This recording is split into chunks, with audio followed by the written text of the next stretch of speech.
Here are the I Don't Work Here Lady stories for this video. As always, don't forget to share and like if you enjoy these videos. Without further ado, here we go. I don't work here, I work in that ambulance.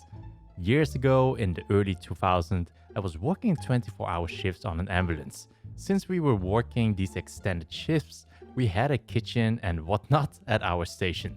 So if we didn't have a call right at the beginning of our shift, after our rig and equipment checks, the first thing we'll do in the morning is our grocery shopping for the day.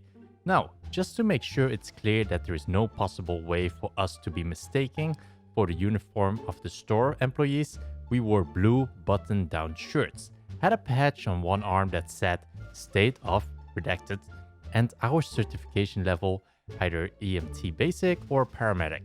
And on the other arm, we had a patch with our company logo on it. We had dark blue pants with about 500,000 pockets, radios on our belt, etc. The grocery store employees' uniforms were either a white or tan shirt and black pants, and usually some type of apron with the store logo. The last bit of info I should add is that the area we worked in was one of the richest neighborhoods in our metro area, and usually the cheapest car you saw in the parking lot was a Lexus. So now that the stage is set, comes our adventure.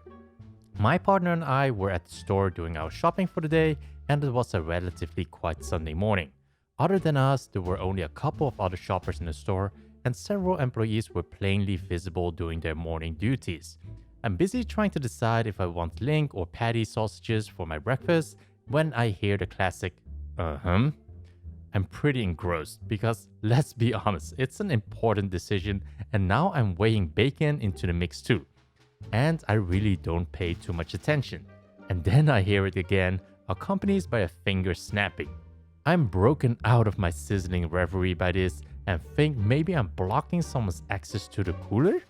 Turn around and then there's this lady in her 60s, dressed up way too fancy for an early Sunday morning grocery run, and she's glaring daggers at me. I'm sorry, madam, am I blocking your way? No, can't remember the exact item she was looking for. I'm sorry, madam, I'm not an employee here. I work for Redacted, the ambulance company. However, I've seen a couple of employees a few aisles over. I'm sure they'll be happy to help. Young man, you will do your job. I need you to find item for me. Madam, again, I'm really sorry, but I do not work here. I work on the ambulance you had to walk past to come in. We always park right up front in case we get a call. Now, I apologize, but I need to finish my shopping so we can get back to the station. I reach into the cooler, grab a package of bacon, because bacon always wins in the end, and plop it in my basket. Turn and start to leave. And this crazy old bat decides to shove her cart in my way to try to block me from walking away from her. Young man, my husband, named that apparently she thought I should recognize, and my shopping here pays your wages. Do your job and help me now. Because the crash of her cart hitting the cooler and her escalating tone of voice, we thankfully caught the attention of one of the store employees. They come around the corner and turns out it's the store manager. I recognize her because we've run calls at this store before. Miss Name, please calm down and I will gladly help you. She's getting wound up to start yelling again, and about that time, my radio starts going off. When we are assigned to a call, it starts beeping very loudly. I silence it, turn to the store manager and apologize to her for running off and leaving my groceries in the cart, but we're getting a call and I have to go.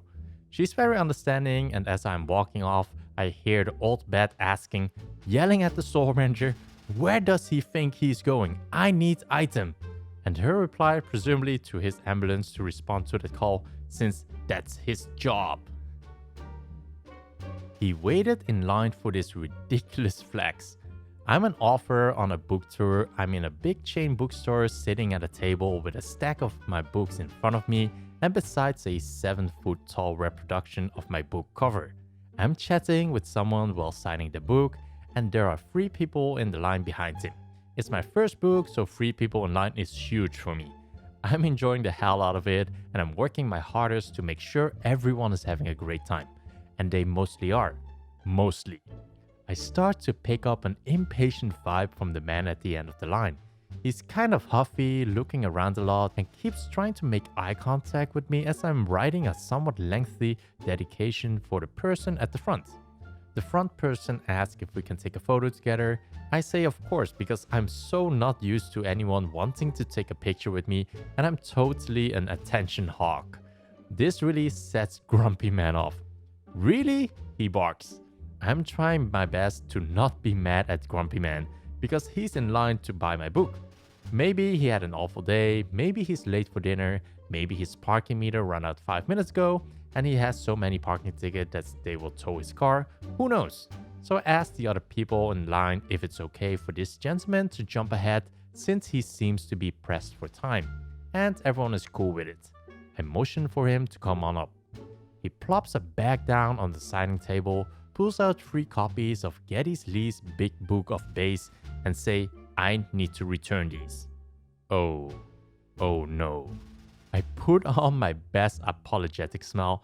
"I'm so sorry for the confusion," I say, gesturing at my stack of books and the giant sign beside me. "I'm the author of this book, and I'm here to sign copies of it today."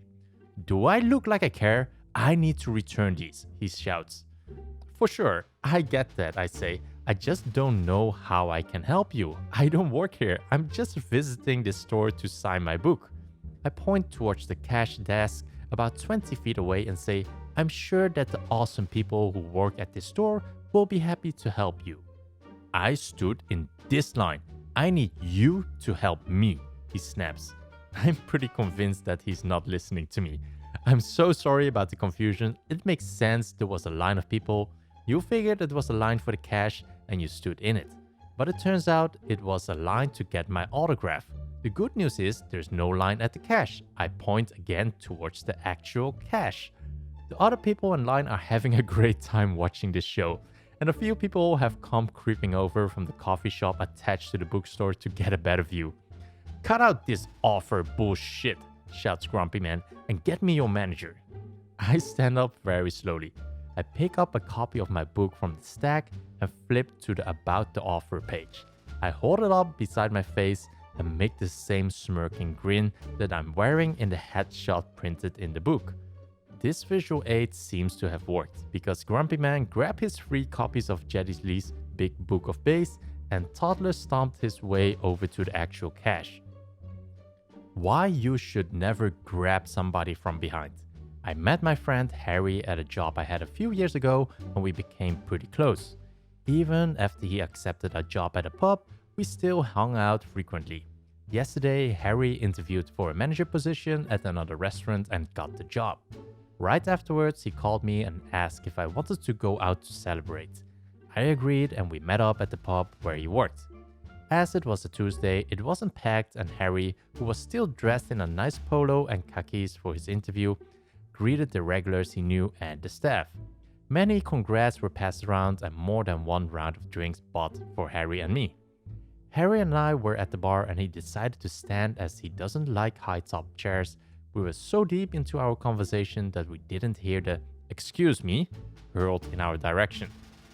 Then we heard the all-familiar clear throat. Harry and I both turned to look and see this man looking at us with a frown so deep you could probably fit it with the Mississippi River. "Sorry, are we being too loud?" I asked. "No, but I would like a refill," he said, glaring at Harry. "Managers shouldn't be standing around talking to the patrons." We realized what was going on. Harry, still in a good mood, said, "I'm sorry, but today is my day off. I'll ask Jake to take care of you and your party." Harry turned around and made eye contact with the bartender, who nodded and made his way over. This wasn't good for the man, and he grabbed Harry's shoulder and tried to spin him around. Big mistake. Harry is a Marine. Granted, he hasn't been active duty for a while, but he still works out. When we started working together, he asked me to not sneak up on him and to not grab him suddenly. To this day, I make sure to say his name if I'm behind him so he knows I'm there. The next thing I know, the guy has his hand on his mouth and Harry's hand formed into a fist. His face grim. Jake and the manager ran over and asked what happened. Harry and I told them what had happened and I was scared Harry was going to be in big trouble.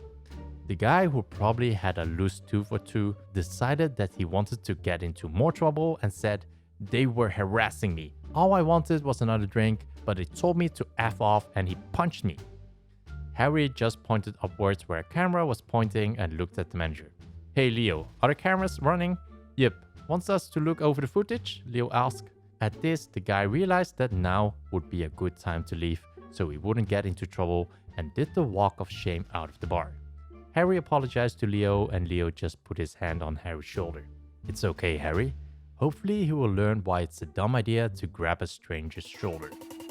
So those were the stories for today's video. If you enjoyed this video, a like will be highly appreciated. It really does help my channel out. Also, if you enjoyed this and want to stay up to date on the latest videos, then don't forget to subscribe. Thanks for listening, and I'll see you in the next video.